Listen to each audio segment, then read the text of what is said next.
18 con 2 minutos, 32 grados, jornada festiva para nuestros maestros que hoy en situación especial recuerdan su día. Esta imagen de alguna forma muestra nuestra situación también en nuestro país y en el mundo, la cuarentena que abunda, que es necesaria, pero que de ninguna forma borra las fechas festivas como las que hoy estamos teniendo. Y con esto estamos empezando un nuevo programa de Crimen y Castigo.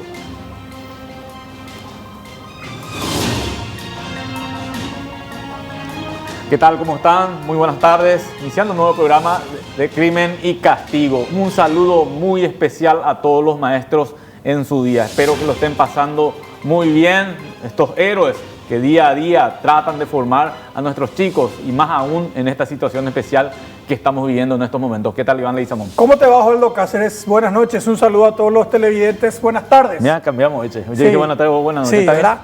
Con tal de contradecirme va a decir cualquier cosa. Pueden Buenos empezar días, a va a dejarle uno todavía. No, pero a las 6 de la tarde siempre No, hay que pero decir, ya. Osvaldo.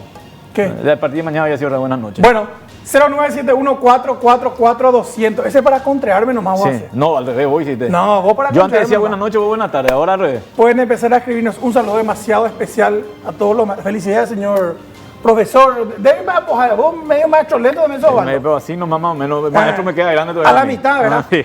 Un Hay que decir saludo a maestros todos son- los maestros en su día. Y un saludo con muy especial mayúsculas sobre todo los maestros. para Sí. arrancar este programa, nuestro querido amigo Edgar Ferreira, quien hoy también está de cumpleaños, ex compañero, colega y también profesor universitario. Dicho sea, de paso un saludo para él. Me sumo a esos saludos. Bueno, ya nomás estamos empezando con el tema del día. Hay que decir esto.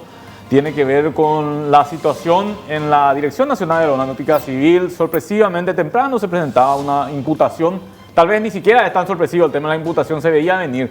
Pero sí el pedido de detención, sí el pedido de prisión que que había en ese momento de por medio. Durante el día se fueron presentando 5 de los 7 imputados en esta causa. Todos eran funcionarios de la DINAC. Ya hay una resolución, también dicho sea paso, el juez Rolando Duarte, de arresto domiciliario. Se tenía que realizar la declaración indagatoria a estas horas, pero hasta donde sabemos se suspendió para el próximo lunes. De todo esto, ¿de qué se trata realmente de esta historia que se genera en plena pandemia? En pleno momento que nos están pidiendo que hagamos un esfuerzo también nosotros para quedarnos en la casa y que parece que otros hacen lo contrario y aprovechan el negocio. Bueno, de todo esto vamos a hablar ahora con el fiscal Osmar Legal, quien ya se encuentra en comunicación con nosotros y al que le agradecemos la atención. ¿Cómo está, doctor? Muy buenas tardes. Buenas tardes, ¿cómo están? Bien, doctor, lo primero, finalmente la audiencia o la declaración indagatoria de los que se presentaron se pospuso. En realidad nosotros no tenemos todavía una notificación formal de lo resuelto por el juzgado. Sí, por los medios de prensa vimos que se tomaron la audiencia de imposición de medidas, pero eso formalmente no fue notificado al Ministerio Público. Ujú. Bueno, una vez que tengan, entonces ustedes estarán fijando declaración indagatoria. Hablemos un poquitito de este caso, doctor.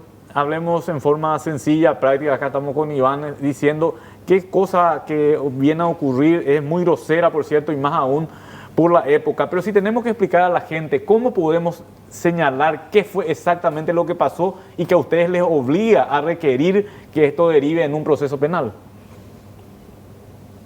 Bueno, en realidad reunimos los elementos de sospecha suficientes sobre un tipo de fraude o de corrupción estatal en relación a las licitaciones dadas por parte. Primero tenemos 2 películas acá o 2 investigaciones, por llamarlo de alguna manera, o partimos la investigación en 2. Primero hacia el lado de lo que serían los funcionarios infieles, y por el otro lado la compleja red de empresas de maletín que se constituyen al efecto de ganar dichas licitaciones. Y en ese contexto, ustedes hablan de que encuentran una situación de corrupción estatal. ¿Cómo se configura o qué fue lo que encontraron ustedes como elementos? Si vamos a ser prácticos, si vamos a entender, digo, doctor, por las noticias vemos la compra o sobrefracturada, digo, de tapabocas, por ejemplo. Pero ¿cómo estuvieron obrando? ¿Qué es lo que ustedes comprobaron que inclusive compromete a una alta autoridad como fue en su momento Edgar Melgarejo? Bueno, nosotros tenemos indicios probatorios de que por un lado, tanto el presidente de la DINAC como sus funcionarios subalternos de UOC y de esas unidades por donde pasan las contrataciones, se allanaron o ayornaron las licitaciones como para que pueda ganar esta empresa Global. Esta empresa Global tiene 2 licitaciones con la DINAC. Una es la licitación por las mascarillas, que es por la que nosotros hoy día presentamos imputación, y hay otra línea investigativa en el marco de la misma causa con relación a los servicios aeronáuticos, donde el quantum de lo que se pagó como contrato es de cerca de 1.800 millones. Nosotros encontramos, y a través de las declaraciones brindadas tanto por el señor Pidal como de la empresa que fue la que vendió una porción de mascarillas, porque acá hay 2 líneas de compra de mascarillas. Por un lado, la compra de las mascarillas, que son las mascarillas que ellos exhiben públicamente, que son esta Carbographic, que son esas marcas brasileras. Y por otro lado, hay una compra de cerca de 150.000 mascarillas, que son las quirúrgicas comunes. Esa compra en particular nos demuestra la conexión que tendría el señor Melgarejo con la empresa Global, ya que él mismo hace esa negociación para esa compra. Eso por un lado. Y por el otro lado, nosotros seguimos la trazabilidad de esas mascarillas que nosotros tenemos incautadas hoy día en el Ministerio Público y que podemos ver que pasaron entre cerca de 6 empresas, documentalmente hablando, fueron facturadas por 6 empresas casi en el mismo día. En un día y medio pasó todo eso, donde lo que hacía era inicialmente venderse por la suma de 15.000 guaraníes hasta que iba subiendo empresa a empresa hasta que llega al último comprador, que es la DINAC, al precio de 29.000 y tanto, que es el precio que conocemos nosotros. Doctor, a ver, quiero nomás tratar de ser también simple para nuestra audiencia de lo que entendí hasta ahora, de lo que nos explicó. Esta empresa que presumen es de maletín de fachada, hasta ahora ganó 2 licitaciones con la DINAC. Hasta ahí está bien, ¿verdad? Estamos bien. Bueno, una licitación, servicios aeronáuticos, 1.800 millones de guaraníes. Esa parte ustedes todavía no están investigando, por decirlo así, ¿verdad? Estamos investigando, solamente que todavía no la metimos en la porción de esta imputación. Entiendo. Ahora, esto es entonces, como la punta del iceberg, esto que hoy mismo estamos imputando. Entiendo. ¿Eso qué quiere decir? Que por otro lado tenemos paralelamente esta porción de hechos con relación a los servicios aeronáuticos, además de lo que desprende de la parte de las empresas, de lo que suponemos que son empresas de maletín, y que hay varias empresas de por medio. Esa investigación es la que vamos a trabajar más ahora y eventualmente, como dije, esto es un inicio. Podríamos ampliar tanto los tipos penales como las personas investigadas y o imputadas en el marco de la presente causa. Y por eso, porque la el segundo negocio que hace esta empresa supuestamente de fachada viene a ser este tema que todos conocemos, que la mayoría conoce, el tema de las mascarillas. Que de hecho, doctor, cuando trascendió el tema, lo que nos extrañaba, y acá lo comentamos con Osvaldo, era que no es demasiado el monto supuestamente perjudicial, o sea, no es demasiado el monto del daño patrimonial, creo que son 60 millones de guaraníes, pero yo entiendo entonces, este caso de la mascarilla puede servir para llegar a lo que realmente es más grande entonces. Claro, exactamente. Esta puede ser una de las aristas de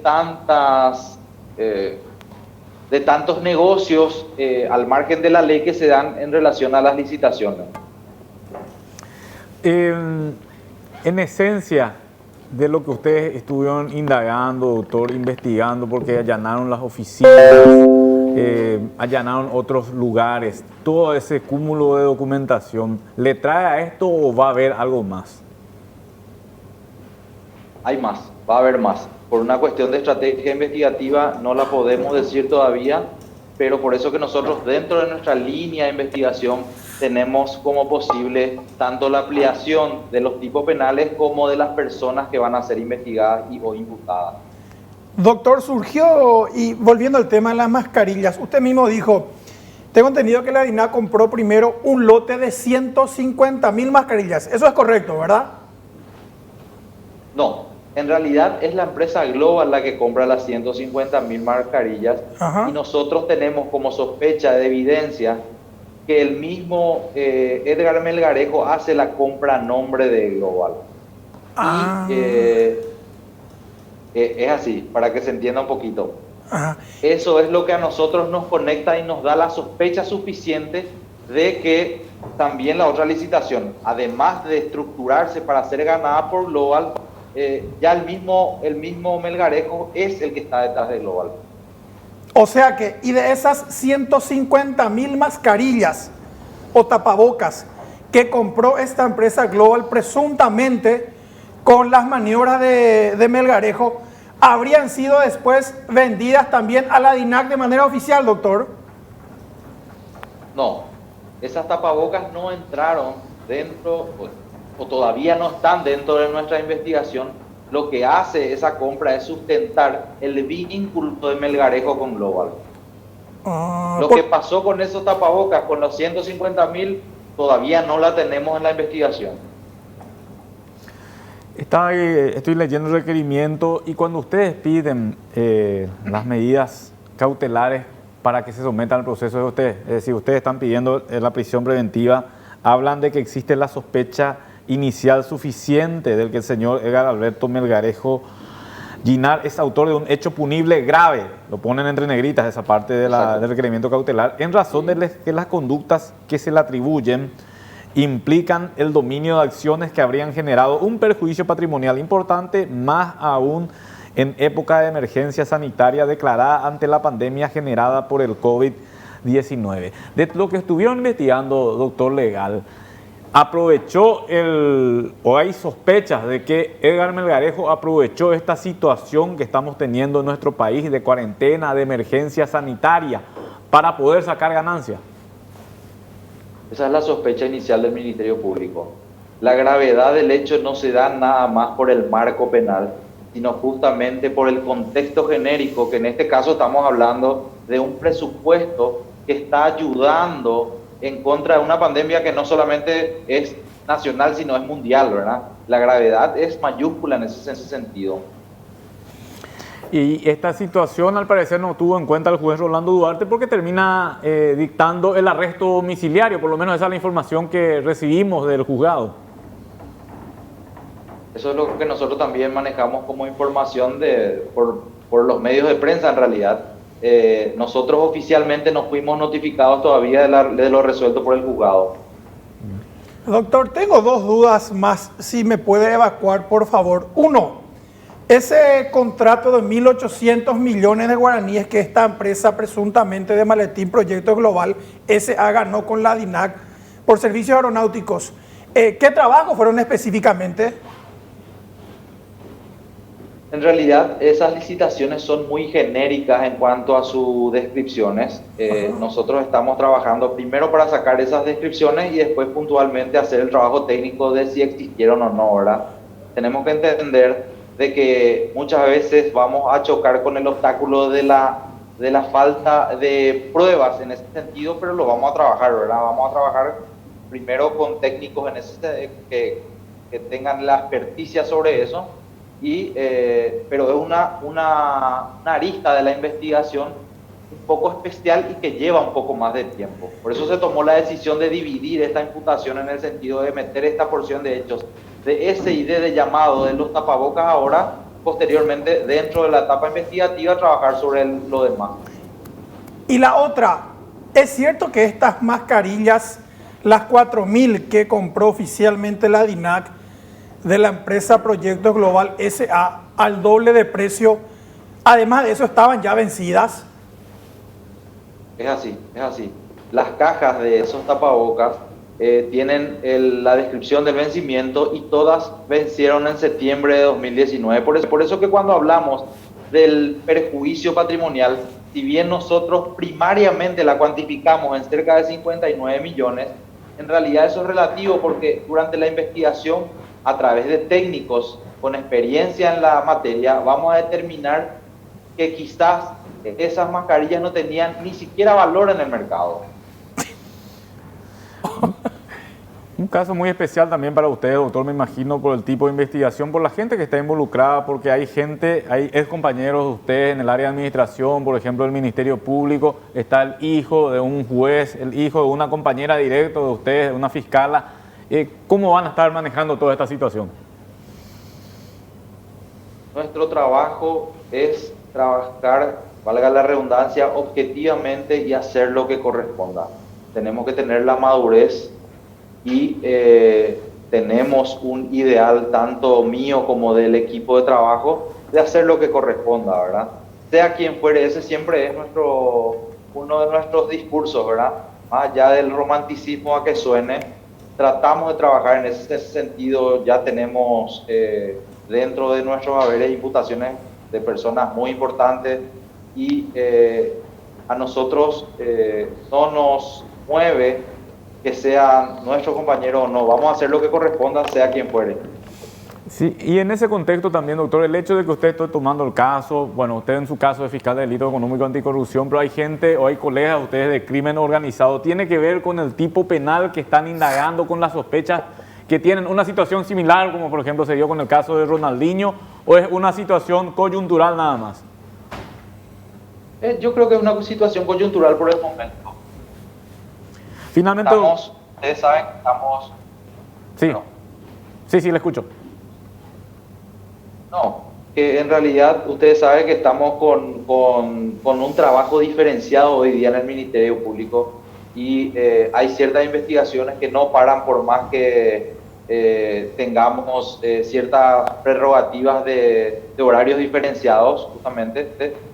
Y fue una definición de la máxima instancia de la Fiscalía General la conformación de ese equipo, ¿verdad?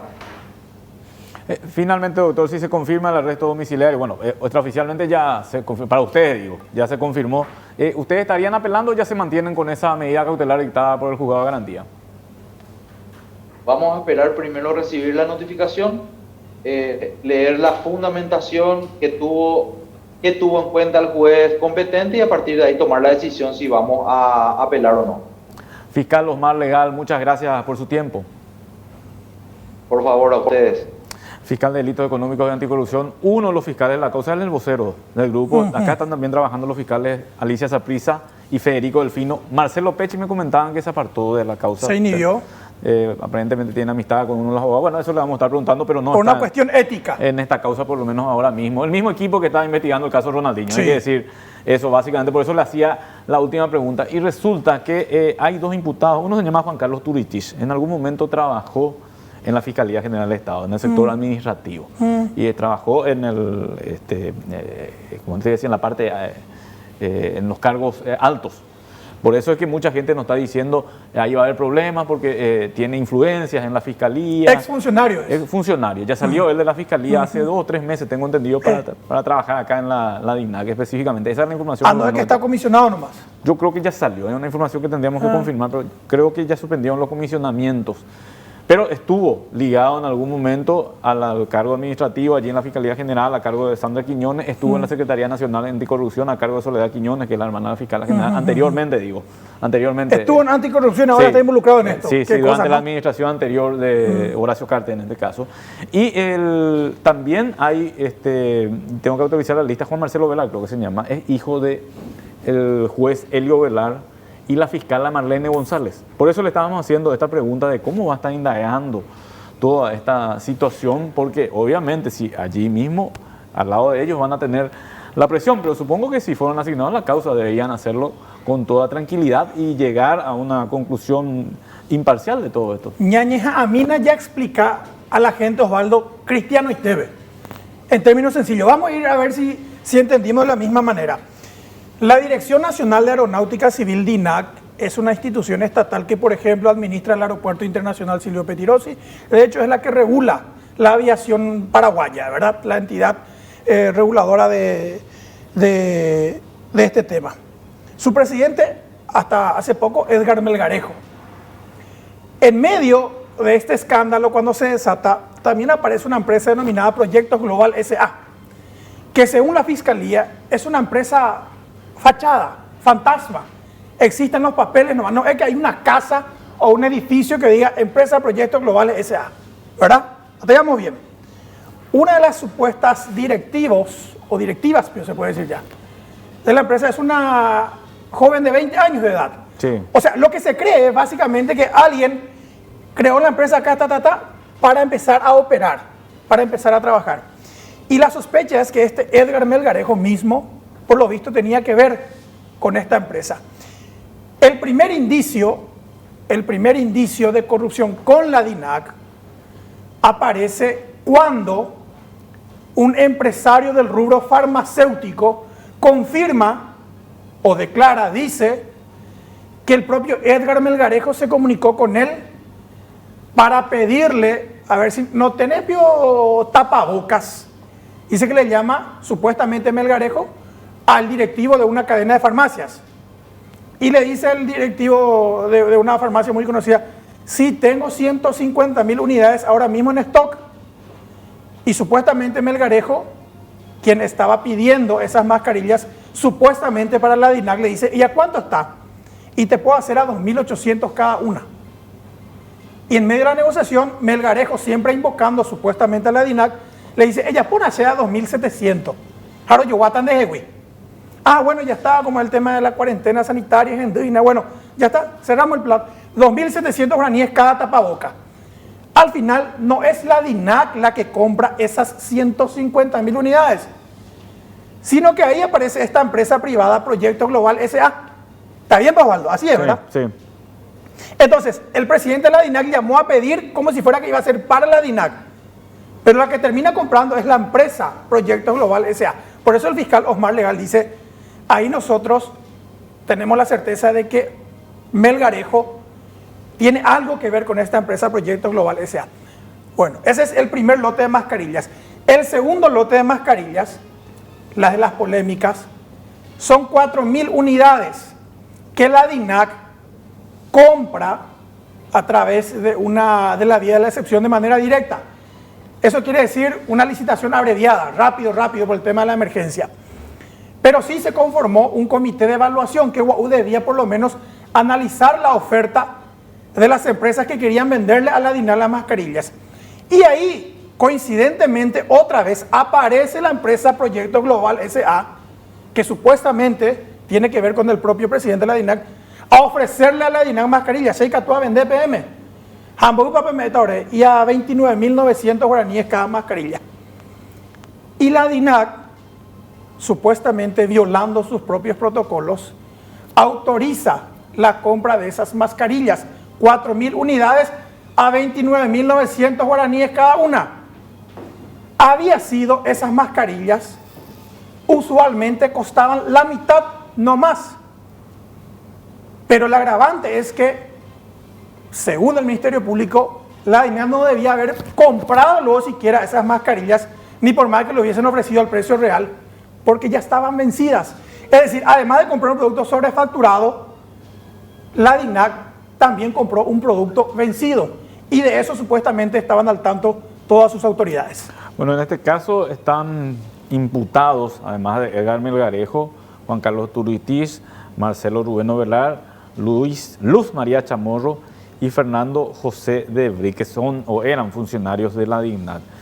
Así como también están imputados los representantes legales de la firma Proyecto Global, Catherine Pamela Toñanes y Carlos Alberto Vargas. Estos dos últimos todavía no se presentaron ante la justicia, están con orden de captura ya firmada por los fiscales intervinientes. Y el delito que se está investigando acá es lesión de confianza. ¿Qué quiere decir lesión de confianza? Y dañar el patrimonio que tiene a su cargo una persona o una autoridad. O alguien Gravísimo que tiene que manejar algo que es público en este caso. Sí, es grave porque acá hay que entender algo también. En realidad, ¿sabes cuál es el parámetro? Y esto lo estamos hablando con Carlos Ortega, que toma el juez Rolando Duarte. Él dice, esto es delito. Esto es delito, estamos con problemas de hacinamiento en la cárcel, vamos a otorgar arresto domiciliario. Las defensas, por supuesto, pidieron luego libertad ambulatoria. Pero al decir que es delito, la expectativa de pena es baja, o el marco penal es bajo, 5 años de cárcel, puede ser, por ejemplo, en su momento. Pero dice el juez, dice el fiscal, esto no es grave por el marco penal, es grave por lo que hicieron en este momento. Exactamente. Es muy grave, reprobable socialmente, reprochable, digo, socialmente. Pero jurídicamente... el daño también que ocasiona para las personas que vienen a recibir estos tapabocas. Finalmente se quedan sin eso porque no tienen las garantías adecuadas para el efecto. O sea, ya eso, Osvaldo, vos, por ejemplo, ibas a viajar ahora o te salía un viaje urgente, qué sé yo, ¿verdad? Y te vas al aeropuerto. Ya eso, ¿verdad? Y ahí los funcionarios te daban un tapabocas de este lote. Y ese tapabocas estaba vencido, no hay COVID. No, decime, eso es decir, yo iba a viajar para el funcionario mismo que o estaba ahí. O el funcionario que está ahí trabajando había sido, él no estaba protegido. No. Porque el tapabocas ya había vencido. Sí. Ahora, yo te pregunto, Osvaldo, una cosa es lo jurídico, que vos estás explicando perfectamente. O sea, lo que ellos hicieron es castigable como cualquier otro delito similar. Eso es lo jurídico, ¿verdad? Sería hasta un poco menos grave. Incluso, ¿verdad? Eso es lo jurídico. Sí. Ahora pasamos a lo mediático, a lo social. Esto es mucho más grave. Esto es asqueroso, esto es repugnante. O sea, tratar de lucrar. Encima, 59.960.000 no más lo que iban a ganar. Ni siquiera ya es $1 millón. ¿Verdad? Pero no importa si fue 1 o 1 millón, ¿verdad? Pero hay una forma o hay alguna figura, Osvaldo, te pregunto, de trasladar esa gravedad mediática, social de lo que ellos cometieron, adaptarla al plano jurídico. Es que no hay una adaptación de por medio, Iván, es una realidad, lo dijo el mismo fiscal, la gravedad del hecho no está por el delito en sí, sino por el momento en que cometieron este hecho. Claro, eso pues no se castiga de una manera... Bueno, pero por eso pidieron prisión, pero no, atendemos una cosa, si vamos a seguir esa lógica, cuando llegue ante un tribunal de sentencia, podría valorar eso. Podría decir, tal vez le hubiéramos dado 3 años de cárcel a ustedes, pero le vamos a dar el doble a ustedes o le vamos a dar la máxima pena por el momento que hicieron. O sea, se va a valorar también en eso. La figura de lesión de confianza, porque definitivamente utilizaron o mal utilizaron fondos para ganancia y terminan perjudicando, para ganancia personal, y terminan perjudicando al Estado paraguayo, pues son fondos del Estado paraguayo. En ese concepto es donde se acopla o se adapta también la imputación que fue presentada por los fiscales. En esencia, yo creo que también esta es una forma de ir atajando estos casos de corrupción que, siempre lo decimos, son inaceptables en esta época. Y fíjate vos otra cosa, Edgar Melgarejo tuvo un protagonismo en este tema de la cuarentena, en este tema de todo lo que hay que hacer para evitar que el coronavirus se expanda en nuestro país. Él estuvo en las primeras reuniones de las cuales participó el presidente de la República. Los impulsores del cierre del aeropuerto. Claro, él fue uno de los impulsores, uno de los que tuvo la responsabilidad en este momento. Y fíjate cómo termina su historia. En gran parte, gracias a él también el coronavirus no entró demasiado fuerte. Porque él cerró sus aeropuertos. Claro, es decir, tenía un papel preponderante. Pero ya también se venía hablando, y eso es lo que cuando vos le estabas preguntando, hay otras investigaciones, sí, hay otras investigaciones acerca de supuestas sobrefacturaciones o de supuestos negocios que tienen que ver con el aeropuerto. Y me viene también a la memoria otro detalle, Iván, el ingreso de Ronaldinho. No le vamos a culpar a él, ¿verdad? Sí. Pero todo sucedió en ese marco también relacionado al aeropuerto. Es decir, cuando las cosas andan torcidas, en algún momento empieza a caer. Todo cae por su peso, Osvaldo. Y además lo que te iba a señalar, mi querido Osvaldo Federico, lo que le preguntamos al fiscal Osmar Legal. Él dice, ahora mismo estamos investigando un daño patrimonial de 59.960.000. ¿Verdad? O sea, las 4.000 mascarillas se compraron por 119.960.000. Esa es la plata que la DINAC sacó de su caja y pagó por esas 4.000 mascarillas vencidas. Sí. No debía lo haber comprado, pero pagó 119.960.000. ¿Qué dice el Ministerio Público? No, estas mascarillas cuestan la mitad nomás luego. Es decir, si es que se pagara el precio real, hay una diferencia de 59.960.000, casi 60 millones. Pero la cosa va más allá. O sea, esas mascarillas no se debían haber comprado luego porque ya están vencidas. Pero eso es lo que aclara el Ministerio Público. Dice, cierto, por más de que la DINAC sacó de su caja 119.960.000, eso es relativamente poco, porque vamos a suponer, se tenían que repartir entre todos los involucrados. Supongamos que estos 7 ahora imputados terminan condenados. 120 millones dividido 7, en Bogla... No, no es nada. 20 millones por ahí cada uno, ¿verdad? 2 por 7, 14, menos 15, 17 millones por ahí, ¿verdad? Ahora, dice la Fiscalía, este caso nos puede llevar a muchos otros, incluyendo ya el primero que está a la vista, el de supuestos servicios aeronáuticos que proveyó esta misma firma fantasma, Proyectos Global, por 1.800 millones. Y fíjense que ni siquiera el fiscal todavía sabe bien qué tipo de servicio fue el que proveyó esta empresa fantasma, la DINAC, institución que pagó antes de estos 120 millones, otros 1.800 a la misma firma que de manera física no existe. A la vuelta de la pausa, este fue un día de novedades, vamos a hablar de otro caso que también empezó a tomar un rumbo más importante.